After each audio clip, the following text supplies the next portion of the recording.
अस्सलाम वालेकुम व्यूअर्स, आप देख रहे हैं हमारा चैनल रिच पाकिस्तान और मैं हूं आपका मेजबान अब्दुर्रहमान। आइए नजर डालते हैं आज की दो इंटरेस्टिंग न्यूज पर। वफाकी हुकूमत ने जनूबी पंजाब के लिए एक अहम मोटरवे बनाने के लिए PC1 बनाने की मंजूरी दी है, यानी कि पेपर वर्क शुरू हुआ है। मोटर है लाहौर से बहावल नगर मोटरवे। जी हाँ, ये मोटरवे लाहौर, कसूर, इसके बाद ओकाड़ा, साहिवाल, पाकपतन और फिर बहावल नगर तक जाएगी।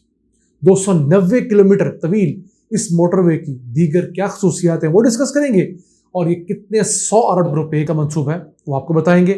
जबकि आज की दूसरी खबर, वफाक ने सिंध के ऊपर मेहरबानी दिखाते हुए 16 नए छोटे डैम्स बनाने की मंजूरी दी है।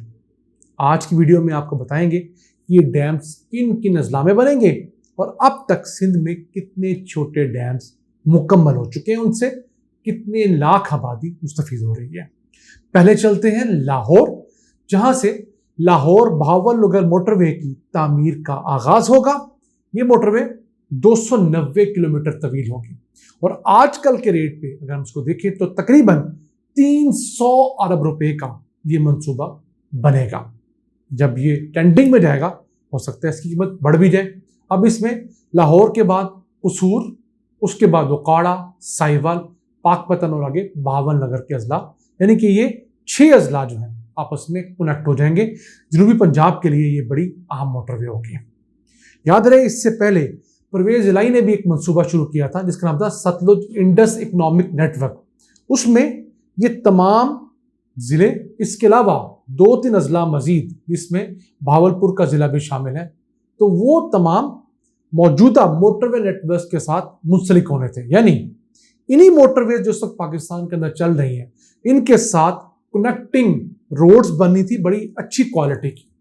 वो मंसूबा था 160 अरब रुपए का और उसके अंदर कोई 7 से 8 अजला मुस्तफीद होने थे, जिसमें भावलपुर और रहीम यार खान का जिला भी शामिल है। जबकि इस मोटरवे के अंदर 6 अजला जो है आपस में कनेक्ट होने हैं, लेकिन इसकी लागत उससे 2 गुना ज्यादा है, क्योंकि इसके अंदर मोटरवे बननी है, उसमें नई मोटरवे नहीं बननी थी। याद रखिएगा, पाकिस्तान के हर इलाके में मोटरवे नहीं बन सकती।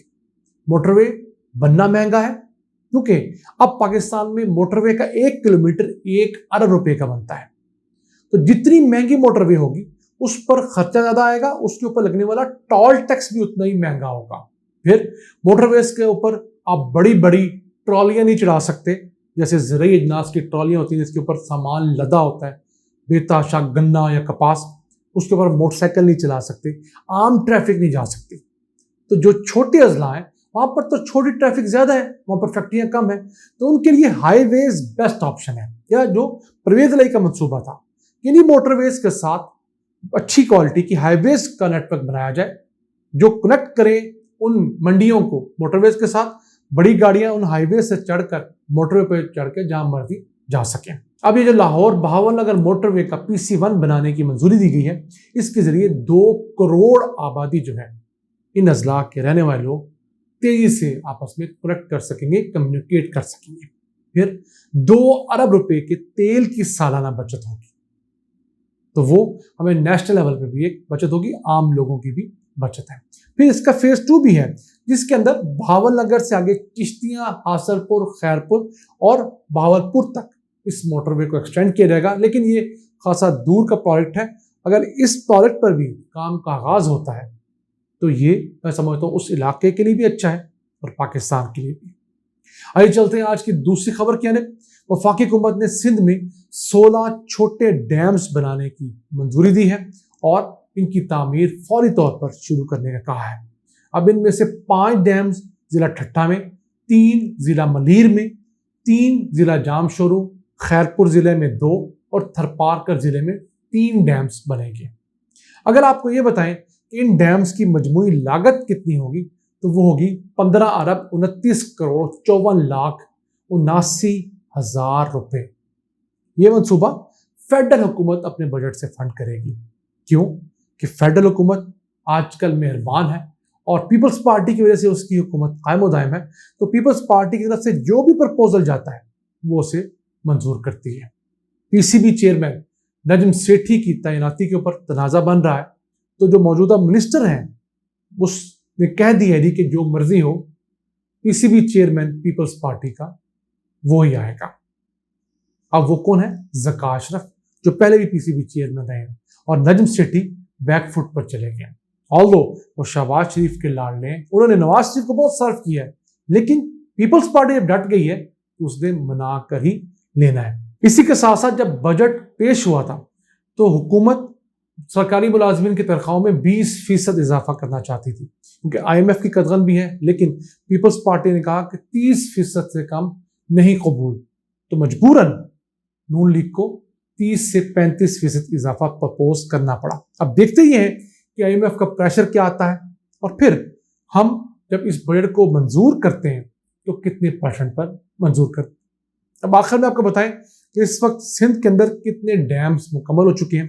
تو سندھ اریگیشن ڈپارٹمنٹ کی جو ویب سائٹ ہے اس کے مطابق اب تک 106 چھوٹے ڈیمز سندھ کے اندر مکمل ہو گئے ہیں، ان سے تقریباً 1.5 لاکھ افراد جو ہیں وہ مستفید ہو رہے ہیں۔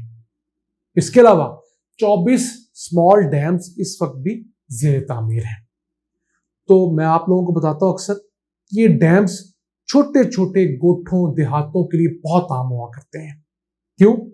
ایک ڈیم اتنا پانی محفوظ کر لیتا ہے جو کہ 4 دیہات، 8 دیہات، 10 دیہات کے لیے پورے سال کے پینے کا پانی اور زرعی ضروریات کا پانی محفوظ کر پاتا ہے۔ اس کے ساتھ ساتھ اس ڈیم کے اندر مچھلیاں چھوڑ کر ماہی پروری کی جا سکتی ہے، وہاں پر چھوٹی موٹی ریکریشنل ایکٹیویٹی بچوں کی جنم لے لیتی ہے، بچے جا کر وہاں پر سوئمنگ کرتے ہیں، وہاں پہ کھیلتے ہیں۔ تو دور دراز علاقوں میں یہ چھوٹے ڈیمز بہت زیادہ اہمیت کے حامل ہیں۔ پنجاب کے اندر بھی تقریباً کوئی 100 سے پلس اسمال ڈیمز ہیں۔ اسی طرح اگر ہم بلوچستان چلے جائیں وہاں بھی 100 سے پلس اسمال ڈیمز مکمل ہو چکے ہیں۔ تو اب یہ پاکستان میں جو اسمال ڈیمز کے بنانے کا رواج ہے میں سمجھتا ہوں بہت اچھا ہے۔ ہماری حکومتیں دور دراز کے علاقوں میں یہ پانی کی سہولیات دے رہی ہیں۔ بارشی پانی جو پہلے آتا تھا اور ضائع ہو جاتا تھا اب ان ڈیمز میں محفوظ ہو پائے گا۔ چند تصاویر آپ کو سندھ کے ڈیمز کی ہم نے شیئر کی ہیں، ہم امید کرتے ہیں آپ کو پسند آئی ہوں گی۔ آج کے لیے اتنا ہی، اپنے میزبان عبد الرحمان کو اجازت دیجیے۔ اللہ نگہبان۔